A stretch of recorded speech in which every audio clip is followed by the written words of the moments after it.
नमस्कार, स्वागत आहे आपल्या सर्वांचं विदर्भ आयएस अकॅडमीच्या ऑफिशियल यूट्यूब चॅनलवरती.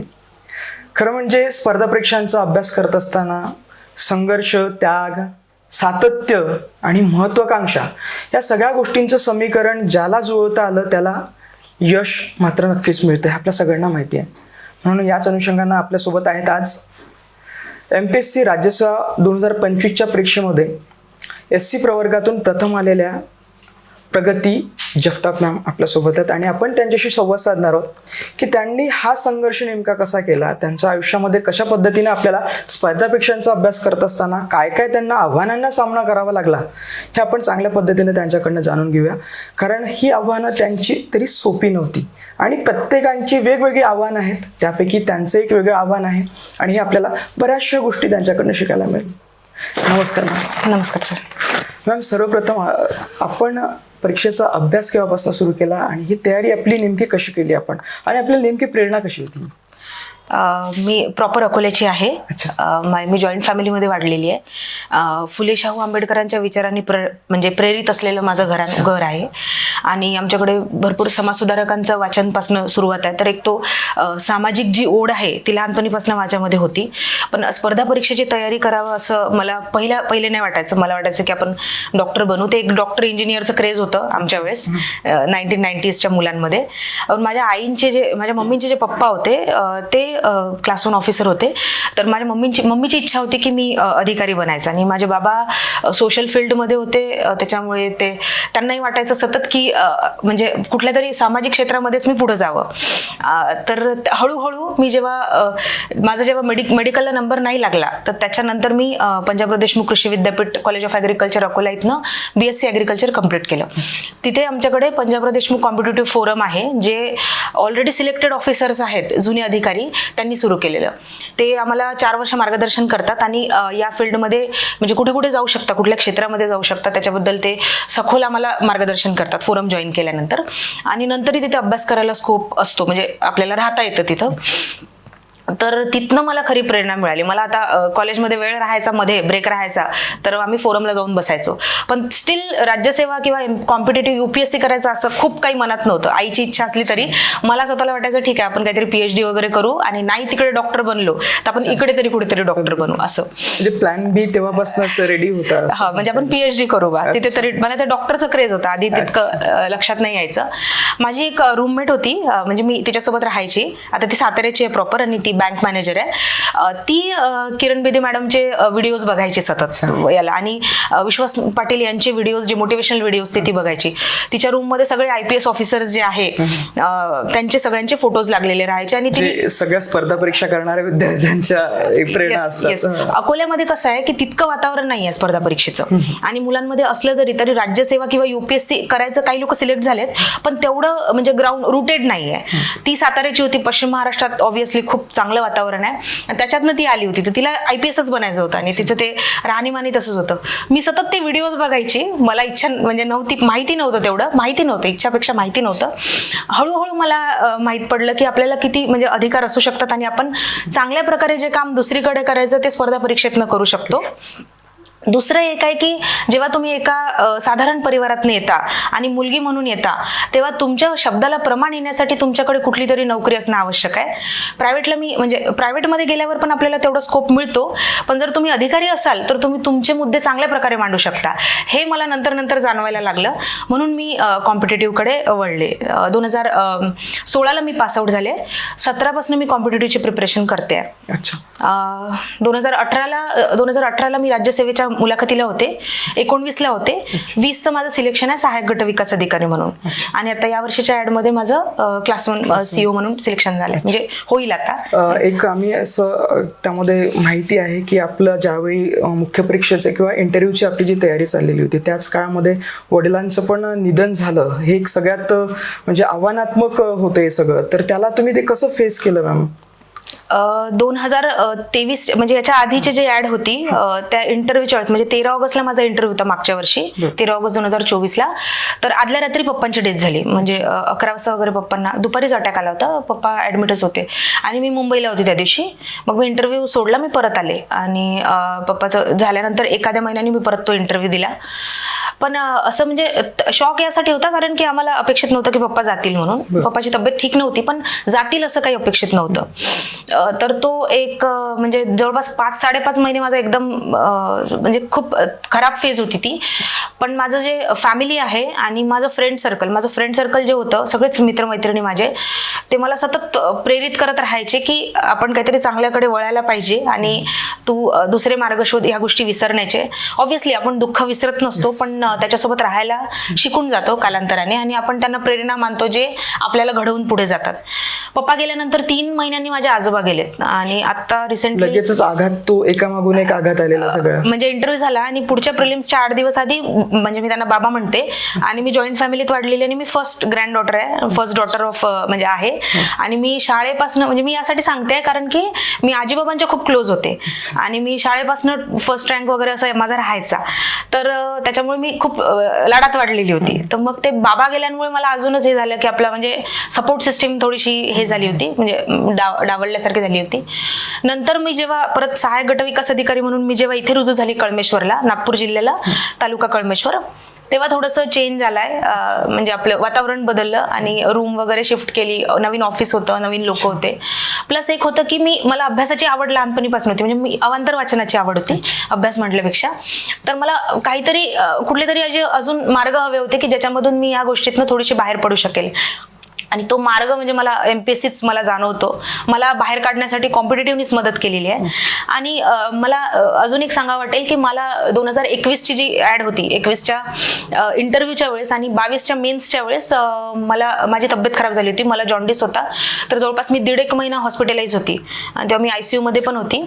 आपण यावरती एक म्हणजे की आपल्याला बालपणापासून मला कावीळचा त्रास होता लहानपणीपासून आणि तो सिव्हिअर यासाठी झाला कारण मी म्हणजे अभ्यास करताना आपण दुर्लक्षित करतो खूप साऱ्या गोष्टींना, आपल्यावरती पर्टिक्युलरली विद्यार्थी फार दुर्लक्ष करतात. म्हणजे आपलं खाणं पिणं तितकं व्यवस्थित होत नाही किंवा आपण ते फोर्सफुली एक टेन्शन असतं आपल्यामध्ये की बाबा मेन्स आहे, इंटरव्ह्यू आहे, तर आपण ते दुर्लक्ष होतच आणि असं वाटतं रिझल्ट आल्यानंतर आपण स्वतःवर लक्ष देऊ, पण वेळ निघून गेलेली असते तोपर्यंत.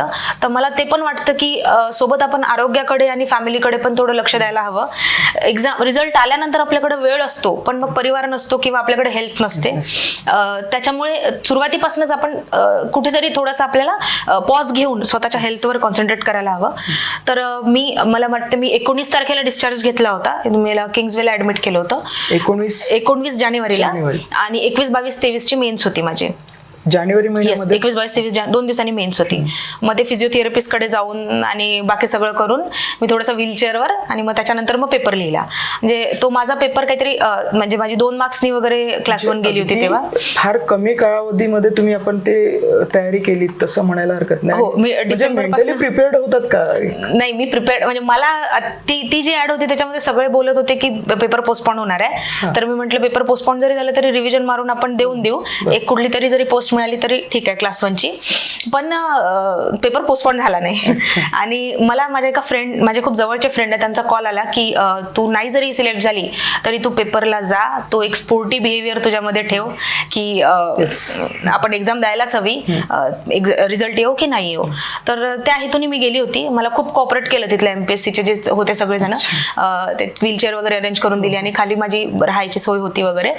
पण तो एक म्हणजे एक पिरियड तो असा ड्रामॅटिक माझ्यासाठी का होता कारण की सेल्फ इस्टीम लो होतो, हेल्थ इश्यूज जर असले सेल्फ इस्टीम लो होतो, आपण स्वतःला चांगल्या प्रकारे मांडू शकत नाही. प्लस असं वाटायला लागतं की मी जर चांगलं काही डिझर्व करते स्वतः आणि जर मला ते नाही मिळत आहे तर माझ्यासोबतच असं का होत आहे. तर त्या आपण जी डायलेमाची जी स्टेज असते ते त्याच्यामधनं आपण जात असतो, तो एक स्वतःला फेस करत राहावं लागतं. आणि त्यानंतर परत पुढच्या मेन्सला पण माझी थोडीशी तब्येत खराब होती, तर मग मी तो हेच सोडून दिलं होतं. मी विचार केला की आपलं असिस्टंट BDO to प्रमोशन होणारच आहे, मग आपण आता करूच नाही अभ्यास. म्हणजे नकारात्मकता यायला लागली खूप जास्त की मी पुस्तकं सोडून दिले होते अभ्यास करायला. ज्यावेळेस तेव्हा मला वैष्णवी बोलली होती की ताई तू फक्त वाचून चल, तू करशील क्लिअर. पण माझी ती वाचायची पण इच्छा नव्हती. मी म्हटलं आपल्यासोबत दरवेळेस असं होत आहे. माझ्या 3 मेन्स ज्या आहेत त्या तब्येतीमुळे गेल्या होत्या. अभागी वाटायला लागतं कधी कधी त्यातला प्रकार. येस. आणि पण मग पप्पांची शेवटची इच्छा अशी होती की मी क्लास 1 व्हावं. त्यांची तर UPSCची इच्छा होती, पण मी असं होतं का पप्पांचं म्हणणं नव्हतं की तू प्रमोशन तर घेशीलच कधी ना कधी, पण तू क्लास 1 बनू शकते तर तू बन. असं नाही की बाबा मला क्लास 1 व्हायचं, एकदम मला डेप्टी कलेक्टर तहसीलदार असं माझ्या खूप डोक्यात नव्हतं. पण मला असं वाटलं की मी शेवटचं पप्पांना भेटू शकली नाही, त्यांच्यासोबत माझं बोलणं झालं नाही. पण मग त्यांची इच्छा होती की मी क्लास 1 व्हावं, तर मी प्रयत्न का नाही करायला पाहिजे. आणि SC मधनं टॉपर येणं वगैरे असं काही नाही, मला फक्त असं होतं की मला पप्पांची शेवटची इच्छा पूर्ण करायची आहे की क्लास 1 व्हायचं आहे म्हणून. अच्छा, ती महत्वाकांक्षा आपल्यामध्ये होती एक हे, आणि हे फार आव्हानात्मक होतं, म्हणजे आरोग्याचं सगळं सांभाळून तुम्ही.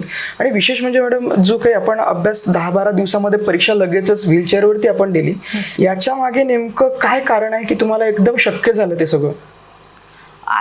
आता मला म्हणजे तितकं मांडता येत नाही की ते का झालं असेल, पण एक याच्यामध्ये इच्छाशक्ती मागचा काही तुमचा अभ्यास त्याच्यामुळे काही कारणीभूत आहे? ओके येस, हे मी सांगेल की मी 2015-16 पासून युपीएससीचा अभ्यास करत होते.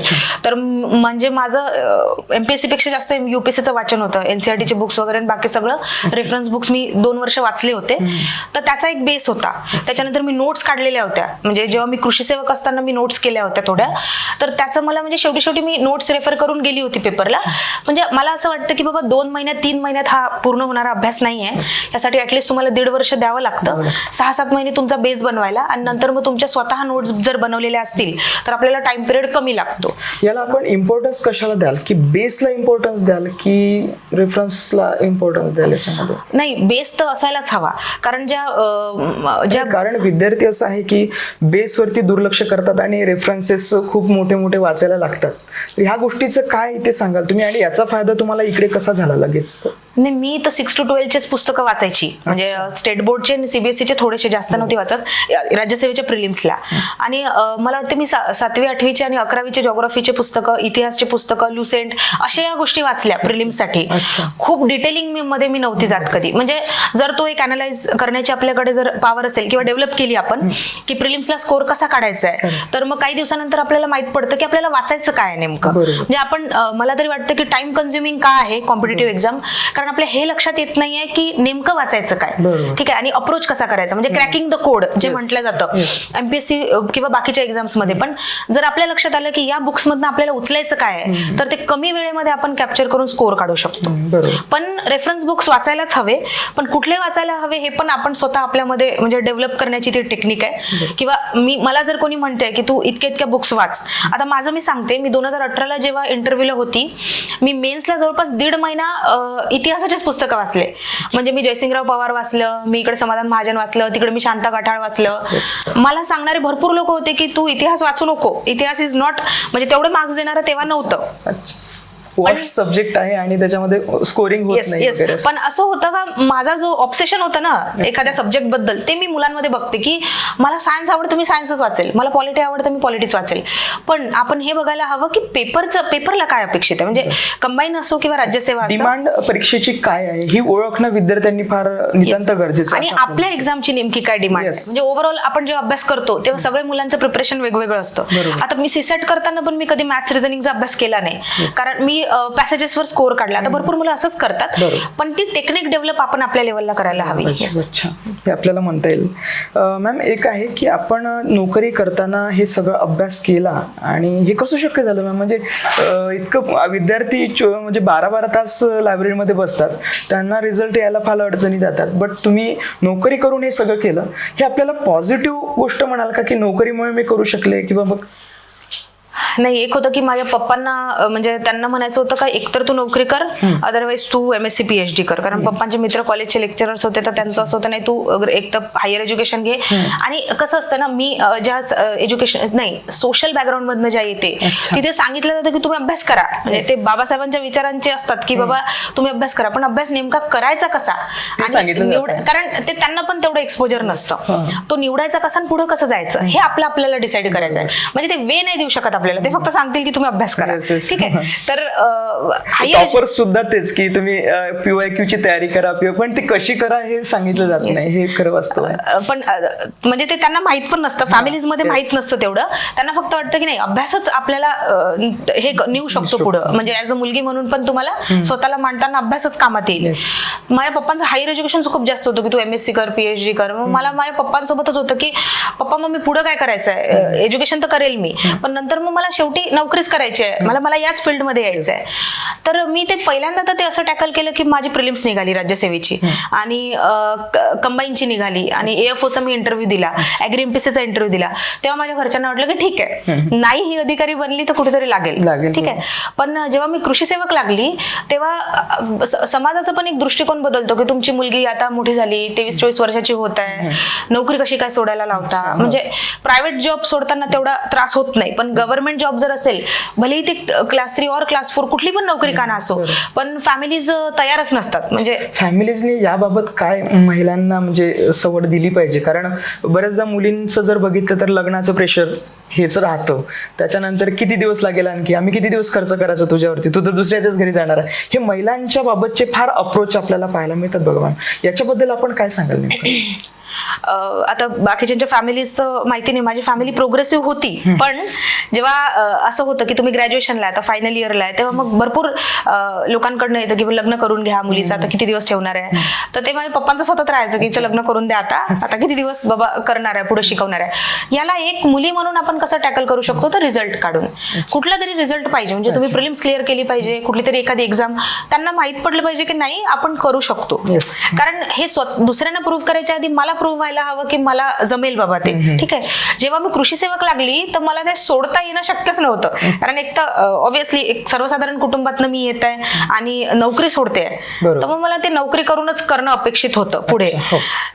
तर मग आता तो टाइम मॅनेजमेंटचा एक इश्यू येतो. दुसरं एक असतो की आपण जिथे नोकरी करतो तिथे आपण एकटेच असतो. आता तालुक्याच्या प्लेसला आपण एकटेच असतो किंवा शहरातही काम करत असलो तरी पण आपल्या बरोबर समवयस्क समविचाराचे लोक कमी असतात. मग अशा सिच्युएशन मध्ये स्वतःला कसं काय मोटिवेट ठेवायचं किंवा बिल्डअप करायचं स्वतःला, तर आपल्याजवळ काही असे लोक असले पाहिजे, असा फ्रेंड सर्कल किंवा असे मार्गदर्शक की जे आपल्याला सतत सांगत राहतील की तू म्हणजे तुझ्यातलं कॅलिबर काय आहे, असे ओळखणारा एक तरी माणूस आपल्याकडे असायला हवा. दुसरं हे आहे की आपण आपल्या ध्येयाप्रती एकनिष्ठ असायला हवं आणि प्रामाणिकपणे आपण प्रयत्न करायला हवे. म्हणजे वेळ जरी कमी असला तरी, जे तुम्ही मध्ये बोलले की 10 तास 15 तास अभ्यास, मी 10 तास 15 तास मी अभ्यास कधी करू शकले नाही. हे वास्तव आहे. मी माझं बऱ्याच जणांना ते खरं वाटत नाही की म्हणजे 10-12 तास अभ्यास केल्याशिवाय यश मिळत नाही, असं बरेच विद्यार्थी त्यांच्या डोक्यामध्ये आहे. सुरुवातीला करावं लागतो 6-7 महिने. आपल्याला 7-8 तास एखादं बुक वाचायचं म्हटलं, कुठले पण 2-3 बुक्स, तर वेळ लागतो वाचायला. पण एकदा जर तुम्ही त्याच्या कन्सेप्ट ग्रास्प केल्या, मग आता एकच मीडिया नाहीये. जर मी सेल्फ स्टडी करते, घरून अभ्यास करते, तर आपल्याकडे युट्यूबचे चॅनल्स आहे. आता सागर बसमे सरांचे हिस्ट्रीचे लेक्चर्स होते, ते मी केले होते. मग आता असे जिथून अवेलेबल होतात.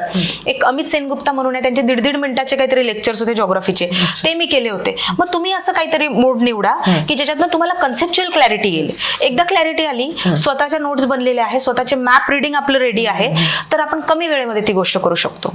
आणि नोट्स आवश्यक आहे. म्हणजे सगळ्यात महत्वाचं आहे हँड रिटन नोट्स. म्हणजे आपल्याला असं म्हणता येईल की हँड रिटन नोट्सचाच खूप जास्त उपयोग होतो. त्याच्यामध्ये कमी वेळेमध्ये जास्त अभ्यास करण्याचा किंवा आपण कोणाच्या नोट्स जेव्हा वाचतो तेव्हा म्हणजे त्याच्या दृष्टिकोनातून काढलेल्या नोट्स असतात. जेव्हा आपण स्वतः त्या नोट्स वाचायला लागतो तेव्हा आपण कमी वेळेमध्ये खूप कव्हर करतो. आणि मल्टिपल रिव्हिजन्स, म्हणजे एक अजून तुम्ही बोललेत की बाबा 10 तास 12 तासाची गोष्ट, त्याच्यावरून मी सांगते की असं मला तरी नाही वाटत की 6 तास तुम्ही कंटिन्युअसली अभ्यास करू शकता. म्हणजे काही लोक करत असतील अपवादात्मक, मी त्यांच्याबद्दल नाही बोलत, पण एक जो असतो ना डिग्रेडेशनची फ्रेज म्हणतो किंवा एक असं सॅच्युरेशन, सॅच्युरेशन किंवा रटाळवानं ते काही वेळाने वाटायला लागतं. तर आपल्याला 1-1.25 तासाचं म्हणजे वोरेशियस रिडिंग जे म्हणतो ना आपण, वोरेशियस किंवा ग्रास्पिंग आपलं स्ट्रॉंग ठेवून कमी वेळेमध्ये आपण किती कॅप्चर करू शकतो हे बघायचं. आपण भरपूर काही 8 तासामध्ये कव्हर करतो. फक्त आपला जो ब्रेन आहे ना तो म्हणजे ते आपल्याला मध्ये मध्ये तो विश्राम म्हणजे जी शांती आहे म्हणजे ती मिळायला हवी, विश्रांती मिळायला हवी. 1.5 तासानंतर एक ब्रेक, 1.5 तासानंतर एक ब्रेक, असं करून सकाळचा आणि संध्याकाळचा. म्हणजे माझं तर असं होतं की मी फील्ड वर्कर होती, मला यायला 5:30-6 व्हायचे. आल्यानंतर मग मी थोडासा आराम करून मग जेवण करून झोप घेऊन मग मी अभ्यासाला बसायची रात्री 9:30 वाजता, 9-9:30ला. आणि आता लोकांना वाटतं की बाबा मी असं काहीतरी बोलते ओव्हर हाईप, पण मी खरंच 9 ते 2:30-3 वाजेपर्यंत रात्री अभ्यास करायची. रात्रभर अभ्यास चालायचा तो. मी रात्री अभ्यास करायची आणि मग सकाळी मी झोपायची 9-9:30 वाजेपर्यंत सकाळी. मग तो जो 6 तासाचा आयडियल टाइम काय आहे 8 तास. Yes. 8 तास आपण झोपायलाच हवं. पण मग तुम्ही कुठल्या 8 तासात कव्हर करता हे तर कुठं नाहीये मेन्शन. ठीक आहे. मग तुम्ही जर तुम्ही सकाळी उठणारे आहे, मी 4 वाजता उठणारी नाहीये, मी रात्री अभ्यास करू शकते, मग 2-2:30 पर्यंत जर तुमचा अभ्यास होतोय तर तेव्हा करा. अदरवाईज तुम्ही सकाळी 4ला उठून मग तसा शेड्यूल बनवा.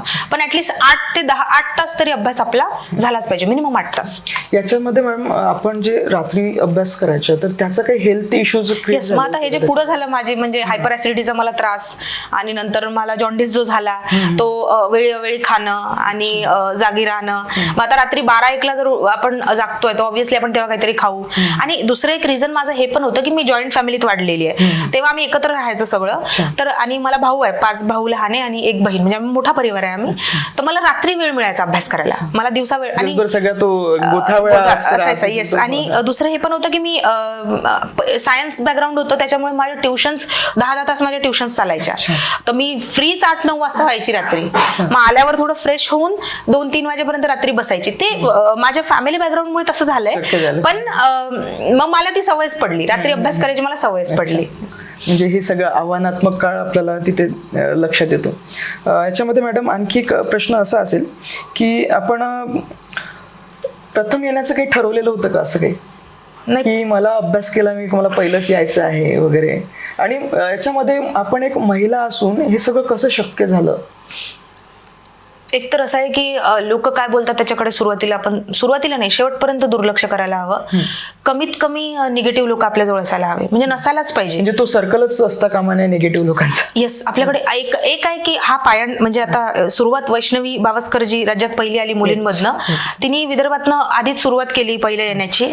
तर एक मी सांगेल की आपण कुठल्या बॅकग्राऊंड मधनं येतो, म्हणजे सोशल, एज्युकेशनल, फायनान्शियल किंवा रुरल आहे, अर्बन आहे, कुठलं बॅकग्राऊंड आहे ते न बघता, कुठल्याही प्रकारचा न्यूनगंड न बाळगता आपण आपल्या क्षमतेचा कुठपर्यंत विकास करू शकतो ते बघायचं, स्वतःचं कॅलिबर ओळखायचं. की मला असं काही नव्हतं की बाबा मला म्हणजे फर्स्ट यायचं वगैरे अशात काही डोक्यात नव्हतं.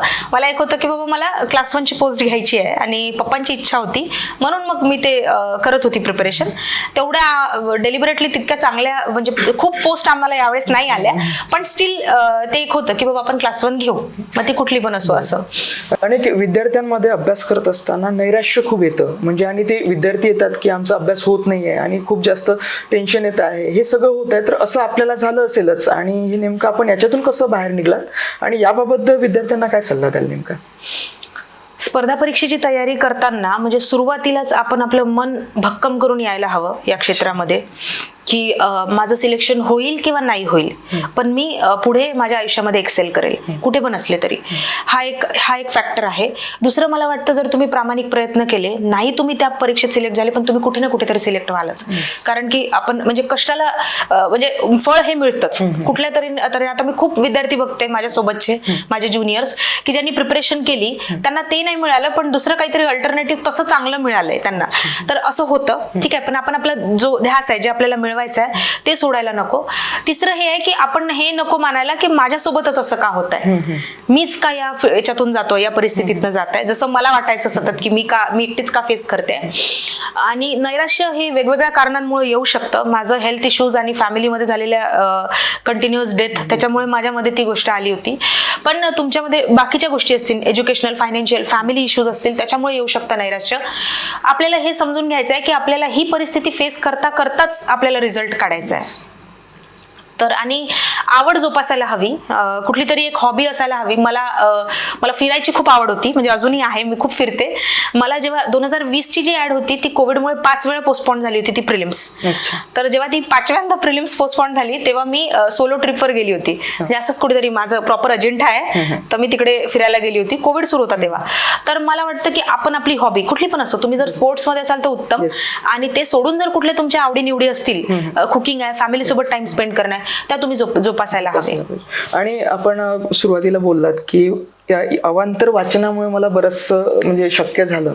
तर विद्यार्थ्यांनी अवांतर वाचन महत्त्व द्यायला पाहिजे का आणि कशा पद्धतीने द्यायला पाहिजे त्याच्याबाबत? स्पर्धा परीक्षा सुरू केल्यानंतर अवांतर वाचन तितकंसं जर नाही केलं तर ओके आहे, पण आता जर जो डिस्क्रिप्टिव्ह पॅटर्न आपण बघतोय त्याच्यामध्ये स्वतःचे मत मांडण्यासाठी आपल्याकडे काही असे ऑथर्स असायला हवे की जे ज्यांनी खूप चांगल्या प्रकारे सामाजिक परिस्थिती आणि इतर परिस्थिती मांडलेली आहे. तर अवांतर वाचनाचा ऑब्व्हियसली फायदा होतो. एक त्याचा फायदा आहे की तुमचं व्यक्तिमत्व विकासामध्ये म्हणजे व्यक्तिमत्वामध्ये भरपूर चेंज येतो. बिल्डअप होतो त्याच्यामुळे. आणि म्हणजे आता माझ्याकडे असं होतं की मला जर कुठला म्हणजे समाजसुधारकांबद्दल डाऊट आहे तर माझे बाबा किंवा माझी काकू माझी आई ते समाजसुधारकांची 4-5 पुस्तकं मला आणून द्यायची की हे वाचून काढ आता. मग आता तो त्याच्यामुळे एक तो बेस बनलेला होता की आपल्याला माहिती आहे या समाजसुधारकांबद्दल असं. आणि हळूहळू वाचण्यामुळे काय होतं की आपली प्रगल्भता निर्माण होते आणि आपला तो त्या गोष्टीकडे बघण्याचा दृष्टिकोन बदलतो. प्लस अवांतर वाचनचा एक फायदा आहे की सगळेच जे समाजसुधारक आहे किंवा सगळेच जे ऑथर्स आहे ते कुठल्या ना कुठल्या परिस्थितीतनं बाहेर येऊन बनलेले असतात. महिला और पुरुष सगळ्यांची आव्हानं वेगवेगळे असतात. त्याचा आपल्याला आपल्या वैयक्तिक पातळीवर आपल्याला त्याचा उपयोग होतो. की मी 10th ला वगैरे असताना मी सावरकरांचं जेव्हा काळे पाणी वाचलं होतं तर मला नंतर आता मी जेव्हा होती याच्यामुळे तब्येत खराब झाली होती तेव्हा मी विचार करायची की स्वातंत्र्यवीर सावरकरांना तर जेलमध्ये टाकलं होतं ते एकटेच. म्हणजे आता हे माझे स्वतःचे विचार होते की ते कसे फेस करत होते बाबा ती परिस्थिती. आपण स्वतःला त्या ठिकाणी नाही ठेवू शकत, पण आपण त्यांनी जे आदर्श आखून दिलेला आहे समाजासाठी आणि व्यक्ती स्वतःसाठी तो आपण स्वतःच्या आयुष्यात इम्प्लिमेंट करू शकतो, प्रेरणा घेऊ शकतो. येस, त्याच्यातून आपण प्रेरणा घेऊ शकतो. अच्छा मॅम, आता पुढचा प्रश्न असा असेल की आपण एक प्रशासकीय अधिकारी आता क्लास 1 अधिकारी झाल्यात आणि याच्यामध्ये सर्वात महत्वाचं पहिल्यांदा आपण कोणत्या समस्या सोडवणार आहात? ओव्हरऑल तर एक आहे की ज्या राज्यसेवेच्या सगळ्याच पोस्ट आहेत त्या पॉलिसी इम्प्लिमेंटेशनच्या आहे. आणि एक आहे की तुम्ही इनोव्हेटिव्हली काम करू शकता पण तुमच्या तालुक्यापुरतं किंवा तुमच्या सब डिव्हिजन पुरतं मर्यादित तुम्ही करू शकता, चांगलं काम करू शकता. पण ते सोडून पण जर आपल्याला कशात तरी चेंज आणायचा आहे तर मी ज्या एरियामधनं येते तिथे भरपूर मुली ज्या आहेत त्यांचं कमी वयामध्ये लग्न होतं. काही मुली पुढे जात आहेत पण तितक्या प्रकारे नाही जाऊ शकत आहेत पुढे. तर मला असं वाटतं की आता मी जेव्हा व्हिडिओ म्हणून काम करते आहे कळमेश्वरला, मी पाहते की म्हटलं जातं की महिलांना आम्ही प्रतिनिधित्व देतोय पुढे नेतोय, पण तरीही महिलांच्या दुय्यम स्थान आहे अजून पण त्यांच्या शब्दाला ते प्रमाण आलेलं नाहीये. तर मला वाटतं की महिलांच्या म्हणजे त्यांच्यामध्ये काहीतरी चेंज आणण्यासाठी मी प्रयत्न करत राहील. आणि मला वाटतं की जो तुम्ही विजन जो डेव्हलप केलेला आहे आता सद्यस्थितीमध्ये त्याचं येणाऱ्या पिढ्यांना काहीतरी एक चांगलं म्हणजे एक चांगला त्यांना एक रस्ता मिळावा त्यासाठी प्रयत्न करेल. मॅम, आपण आता MPSC करणारे जे सगळे स्पर्धा परीक्षांचे विद्यार्थी आहेत तर त्यांना नेमका असा कोणता सल्ला द्याल आपण की त्यांनी तो सल्ला त्यामध्ये स्वीकारावा, असं कोणतं काय वाटेल आपल्याला? एक तर असं आहे की मी म्हटलंय की मला हे करायचं आहे, ठीक आहे, तर यामध्ये पूर्णतः मी आहे असं बघून आपण पुढे जायला हवं. आपल्या सोबत लोक राहतील पण आपणच तिथे पूर्णतः म्हणजे आपण ती कॉम्पिटिशन आहे, आपण तिथे आहे असा विचार करून आपल्याला स्वतःसाठी खंबीर व्हावं लागेल, ठीक आहे. कारण दिवसेंदिवस परिस्थिती बदलत आहे आणि येणाऱ्या काळामध्ये अजून कॉम्पिटिशन टफ होणार आहे. तर आपल्याला हे बघायचं आहे की मी किती सक्षमपणे हे करू शकतो पुढं. आणि या चॅलेंजेसला आपण अडचणी म्हणून न बघता असं बघायचं की प्रशासनामध्ये आल्यावर मी कसं फेस करेल या परिस्थितीला. जसं मी जर तेव्हा हेल्थ इश्यू मध्ये होते तर आता मी याला कसं फेस करेल, किंवा मी जर इमोशनली जर मला बॅरियर असेल तर आता मी इमोशनल असताना मी प्रशासनात कसं चांगलं काम करू शकेल. हे या दृष्टिकोनातून आपण याला बघायचं आहे की येणाऱ्या अडचणी आव्हानं म्हणून बघायच्या आहेत आणि स्वतःवर विश्वास ठेवायचा आहे की मी काहीतरी करू शकतो. मुलींना मला असं सांगावं वाटतं पर्टिक्युलरली विदर्भातल्या ज्या मुली आहे त्यांच्यासाठी की कशात पण फक्त GDP वाढवायचं म्हणून आपल्याला पुढे जायचं नाहीये. फक्त आर्थिक क्षमता माझी वाढवायची आहे आणि मला काहीतरी प्रेझेंटेबल व्हायचंय म्हणून मी इथे आलेली नाहीये. तर माझी आयडेंटिटी मला बनवायची आहे आणि क्वांटिटेटिव्ह नको तर क्वालिटेटिव्ह. आणि एक की बाबा मी माझ्या काकांचं सतत राहायचं की माहेरच्या नावावर जे तुम्ही काढताय म्हणजे पद काढताय शेवटी ते माहेरचं नाव असतं. म्हणजे मला असं म्हणायचं नाही की तुम्ही लग्न करून काढू नका, तो सगळ्यांचं वैयक्तिक असू शकतं. पण शेवटी म्हणजे मी जेव्हा अनमॅरिड असताना असताना माझ्या फॅमिलीचा जो प्राऊड आहे, मॅरिड असताना एक वेगळी परिस्थिती असती. जरी तुम्ही मॅरिड असले आणि फॅमिली किती पण स्ट्रॉंग असली तरी पण स्वतःला म्हणजे प्रूफ करणं, स्वतःची आयडेंटिटी निर्माण करणं खूप आवश्यक आहे आणि ते मुलींनी करायला हवं. डिस्पाइट ऑफ की तुम्ही कुठल्या सोशल बॅकग्राऊंड मधनं, एज्युकेशनल इकॉनॉमिक बॅकग्राऊंड मधनं येता, ते सगळं विसरून स्वतःला म्हणजे प्रूफ करायला हवं. मॅम, विद्यार्थ्यांनी जेव्हा स्पर्धा परीक्षेचा अभ्यास करत असताना त्यांनी मार्गदर्शक ठेवायला पाहिजे का, की ते सेल्फ करू शकतात आणि ते शक्य होईल का सेल्फमुळे वगैरे, किंवा मार्गदर्शक नसला तरी होतं काय शक्य? मी 2017च्या, मी माझा स्वतःचा अनुभव सांगेल. 17च्या मेन्सच्या वेळेस मला इंग्लिश ग्रामर आणि मराठी ग्रामरचे मला प्रिव्हियस इयर क्वेश्चन अनालिसिस करायचं आहे हे तेवढं माहित नव्हतं तेव्हा. मला एक आमच्या सो अँड सो ऑफिसर होत्या, त्यांच्याशी मी बोलली की मी काय करू याच्यामध्ये. तर त्यांनी मला पत्रलेखन वगैरे करायला सांगितलं होतं इंग्लिश मराठीचं. आणि पत्रलेखन आपल्या डिस्क्रिप्टिव्हला नव्हतं, म्हणजे याला नव्हतं, इंग्लिश मराठीच्या पेपरला. तर मला वाटतं की मार्गदर्शक असायला हवा आपल्याला, आणि भरपूर मार्गदर्शक असायला हवे. ज्यांच्याकडनं चांगलं घेता येईल त्यांच्याकडनं आपण घ्यायला हवं.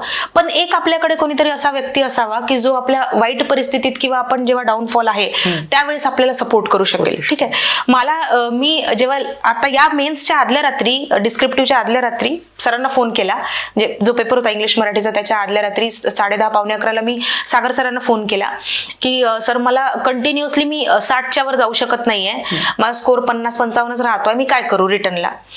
तर सरांचं असं म्हणणं होतं की तुला जे वाटतं ते तू लिही पेपरमध्ये. आणि सरांनी मला जवळपास 20-25 मिनिटं सर बोलले त्या दिवशी माझ्यासोबत. आणि मी प्रिपरेशन तेवढं एकदम फोर्सफुली नव्हतं केलं. त्यांनी म्हटलं तुला मनात जे वाटतं ते तू सगळं लिही. तर असं कोणीतरी आपल्याला जवळ असायला हवं की ज्यांना आपण कॉल करून और भेटून आपण आपले प्रॉब्लेम सॉल्व्ह करू शकू. अच्छा, म्हणजे मार्गदर्शकाची फार नितांत गरज असते स्पर्धा परीक्षांचे अभ्यास करत असताना. येस, मला इतका वेळ लागला नसता जर माझ्याकडे एक चांगले मार्गदर्शक असते ना. मी घरी अभ्यास केल्यानंतर मी कृषी सेवक होती, खूप चांगले मार्गदर्शक म्हणजे होते माझ्याकडे, मार्गदर्शक होते, पण फुल टाइम माझ्याकडे कोणी नव्हतं की ज्यांना मी प्रत्येक वेळेस फोन लावून बोलू शकेल. आता नंतर रिझल्ट आल्यानंतर भरपूर लोक मला जोडले असिस्टंट व्हिडिओ झाल्यावर. आधी थोडं मॅडम, आता हे तर सगळं झालंच, परंतु या सगळ्या यशाचं आपण श्रेय नेमकं कोणाला द्याल? श्रेय मी एका व्यक्तीला फक्त देईल असं काही नाहीये. सुरुवातीला तर मी डॉक्टर बाबासाहेब आंबेडकरांनी जी आपल्यामध्ये विचारगाथा आणलेली आहे त्यांना सर्वप्रथम सर्वतोपरी श्रेय देईल.